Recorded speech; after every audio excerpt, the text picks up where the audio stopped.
Babaw. Kini ang ato ang solusyon. Humid grow. Yan, yes. Kini ang ato ang solusyon, humid grow. Yes. Thank you, thank you. Oh, kauban ako karon si Sir Jerry Oqueño, siya ang ato ang Municipal Agriculturist Officer diri sa Imelda. So kasulay sa itong product, mangungutan ta kung unsa iyang maingon sa itong product, sir. Anong product, sir? Unsa iyang maingon nimo, sir, sa product o satisfied ba ka sa itong produkto na gamit nimo? Satisfied kayo. Tungod kay dako isig tabang karon. Labi na sa pagtaas presyo sa ato ang mga abono. So usa sa alternative na atong ginahimo karon, i-promote na to ang organic farming. So do dili magina to abrupt nga maka-change na into purely organic. Pero ang epekto sa humid grow, maayo gid siya. Dako siya tabang.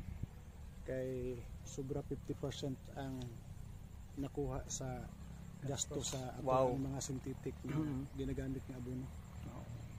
Pwede nga ako ang isa ka hektarya nga inbreed. 216 ang iyang kuanan variety. Tulura ka sako ang ako nga gamit nga abono. Wow, tipid kayo. Sa isa ka hektarya, tulura ka sakong abono. Tulo ka sako nga abono. So mao ni ang iyahang abot ana diri kung tan-aw niyo yung sako, sangsang kayo, pulo kayo ba, no? Ano siya? So mao ni siya.